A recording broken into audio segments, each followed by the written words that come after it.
Hi soulmates, welcome back again to another sewing tutorial on this channel. If you're stopping for the first time, you're absolutely welcome. In today's video, we'll be learning how to draft a perfectly fitted basic bodice dress. The highlight of this tutorial is eliminating a zipper bulge and creating a perfect fit. So guys, let's get right into the tutorial. So guys, on this pattern I'll be drafting the front and the back, and what I simply did was to divide my round body measurements by 2. So use the largest circumference of your body, which happens to be my hip and my bust, share equal measurements. So I went ahead to divide my hip by 2, and what I had was 21 inches. So I placed 21 inches on the pattern from the line I initially drew, and then I went ahead to create a straight line. So what I did again was to still divide the same measurement I had in between these lines by 2 again, and then I went ahead to place it on the pattern paper, as you can see. So I'm marking half the measurement of what I already established on my pattern. So whatever measurements you have in between the lines at the edge, so divide it again by 2. Okay, so on one side I'll be drafting the front pattern, and then on the other side I'll be drafting the back pattern. So I came down by 1 inch to establish my guideline for my horizontal and vertical measurements. So I'll use the straight part of my pattern master to create that line, or you can go ahead and use your meter rule. So the next thing I'll simply do is to mark my shoulder measurement, which is your shoulder divided by 2. For me, I have 7.5, so I just went ahead to mark it on both sides.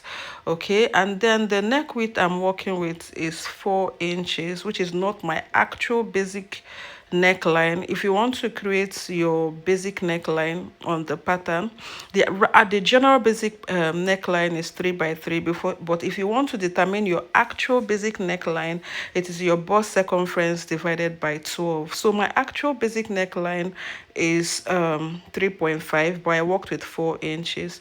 The neck depth for the back 1.5, and then the neck depth for the front pattern is 3 inches. So I went ahead to establish my shoulder slope by 1 inch. So come down by 1 inch from your shoulder measurement, which is 7.5 for me. I came down by 1 inch, and then I linked it to my neck depth. The next thing I'll simply do is to place my horizontal measurement from my startup line or from my guideline. So I'll go ahead and mark my bust, the waist, and then the hip, which are the major lines on to draft a simple basic dress. In as much as I placed my under bust line, but I won't be making use of it, you can see that there's a line in between the bust and the waist. Is simply irrelevant. Please don't take note of that particular line. So the basic lines I'll be working with is the bust line, the waist, and then the hip. Okay, so the next thing I'll simply do is to place my armhole measurement. To determine your armhole measurement is your round bust divided by 6 plus 1.5. Okay, so for me, my measurement is 8.5. So from the shoulder slope, I'll go ahead and I'll come down rather by 8.5 inches, and then I'll go ahead and establish my chest line, simply because your armhole establishes your chest line. So on that line, I'll mark the midpoint. I'll go in by 1/2 inch, and then I'll go ahead and create my armhole slope. Okay, so use your French curve to draft the armhole. So have in mind that on your chest line, to draft your armhole, you also go ahead and place the quarter of your bust circumference on the chest line. That will help you to draft your armhole curve. Okay guys, so having done that, the next thing I'll do is to place my half bust span, which is your nipple to nipple divided by 2. So go ahead and place your measuring tape from one nipple to the other, and then divide it by 2. For my dart intake on the waistline, I'll be marking 0.75 on both sides, and then on the bust line, I'll come down by 1/2 inch to avoid those the pointiness around that bust area. Okay, and then on towards the hip, you come down by 6 inches to create your waist dart. Okay, So I simply adjusted my measurement, shoulder measurement for the back pattern on the line. Okay, so the next thing I'll simply do is to mark my bust dart. For my bust dart is 1.5 inches, and then I'll link it up to my bust line, as you can see.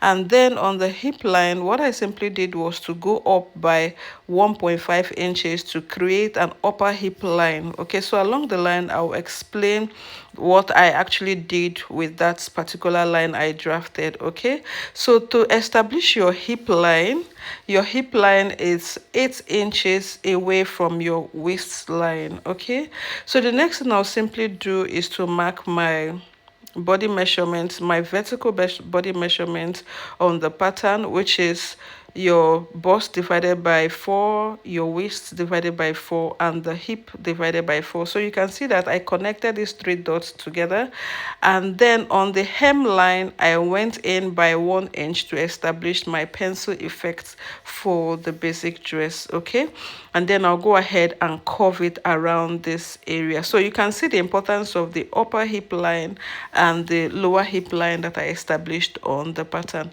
So your hip line is 8 inches away from your waistline. So moving up, you count 1.5 inches away from the actual hip line. Okay, so the next thing I'll do is to contour the overbust. The essence of this is to eliminate the excess fabric around the front width area. So what I'll simply do is to close my bust dart and then open up this line. Okay, so the midline on the shoulder, I'm going to be linking it down to my bust line. So I'll slash it open, and then I'll simply go ahead and transfer my bust dart to this shoulder dart. Okay, so just watch me and see what I'm doing. I'll go ahead and use my masking tape. I'll close up my bust dart, as you can see, and you can, if you notice, I've transferred the dart to the shoulder. Okay, so I have a lot of tutorials that calculate this overbust dart, but I'll simply do it again on this particular tutorial so that we can understand how to calculate the overbust fit. Okay, the overbust fit dart. So what you simply do is to take a measurement of this dart that is slashed on the pattern, which is a shoulder dart. So what I have there was about 3 inches. So what I'll simply do is to do 3 inches over 100 times. So you can see that I have about 3 inches there well placed. If you place the measuring tape properly, you can see that it's 3 inches. So I'll do 3 over 100 times 25%. So the 25% overbust fit to eliminate excess fabric around the bust area or around the front width area. What I simply got was 0.75. So I'll go ahead and mark 0.75 on the pattern, and then I'll go ahead and replace it on the same shoulder. So I'm going to be linking it to my armhole, as you can see. So I'll use my meter roll or the straight part of my pattern master to link it, and then I'll go ahead and simply draw this 0.75 line, linking it down to the bust points. So guys, what I'll simply do is to transfer this shoulder dart back to the bust point. So you can see that I'm also incorporating the additional 0.75 inches, which I added to the shoulder dart or to the initial shoulder dart, transferring it to the bust dart. So you can see that there's a little gaping on the bust dart. So I'll gradually pull it together and then use my masking tape to secure it. So that is it. We've been able to take out excess fabric around the armhole area. So what I simply did was to redraft my bust line. You know that we'll be drafting this bust that are established on the pattern is going to be incorporated into the fabric. So we're going to close it up on the actual fabric. So it's already well established. We've taken out the excess fabric around that armhole area or the overbust area by 0.75 inches. I hope I'm making sense, guys. So the next thing I'll simply do is to replace the darts. You can see while drafting the pattern or taking the vertical measurement, we did not incorporate the darts. So what I did was to replace 1 inch on the fabric. It's meant to be 1.5, but because I want to cinch the waistline a little bit by 0.5 inch, so I'll just replace just 1 inch of the dart intake on the waistline, and then link it to the hip and the chest line, as you can see. So the next thing we'll simply do, guys, is to draft our back pattern. The back is very easy. So what we'll simply do is to go ahead and place our armhole just like I did for the front pattern. It's 8.5 inches, and I mentioned the calculation for it is the quarter of your round bust divided by 6 plus 1.5 give me 8.5 inches. So what I will simply do is to mark the midpoint. So fold your measuring tape into two. It will give you your actual the midpoint of your armhole, and then from the midpoint just link it to your chest line using the quarter of your bust circumference. Okay, so the next thing I'll simply do is to place my horizontal measurement on the pattern. So basically what we need for the back pattern is your chest line, your waistline, and then your hip line. Okay, so I've placed my waistline on the pattern. The next thing is to go ahead and also place my hip line, and have in mind that the front waistline is the back waistline is shorter than the front waistline, simply because there's a bust dart on the front pattern. So the difference between your front waistline and the back waistline is 1.5 inches. So have in mind that on the back pattern I simply placed my hip measurement on the pattern, and also incorporated the additional extension, which is the going up by 1.5 inches on the hip line. Just simply what I did for the front pattern, I'm also doing it for the back. Then the dart intake for the back pattern is 0.75 on both sides, and then on the chest line you come down by 1 inch, and then on the hip line from the waist down to the hip you move down by 6 inches to create your darts. Okay, so the next thing I'll simply do is to place the quarter of my body measurements. The chest line has the quarter of my bust circumference, the waist has the quarter of my waist, and then my hip the quarter of my hip. And then the pencil effect for the hemline, you go in by 1 inch. So 1 inch is not a standard. Okay, you can do 2 inches, you can do 1.5 if you want to create that actual pencil effect on your basic dress.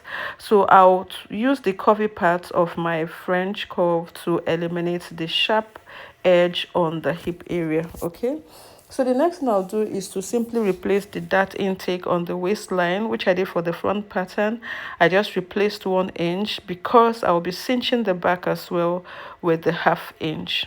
Okay, so if you want to create that real fitted effect on the waist, you can cinch by 1/2 inch. So to eliminate the zipper bulge on the waistline, I'll go in by 1/2 inch, and I'm going to be linking it up to the neckline and down to the hip. Okay, and then on the same waistline, please guys just be attentive, I'll be marking 0.75 on both sides, and then I'll go ahead and link it to the waistline. Okay, so you can see what I actually did. So I'm going to be showing you guys how I'll close up this darts I established on the waistline.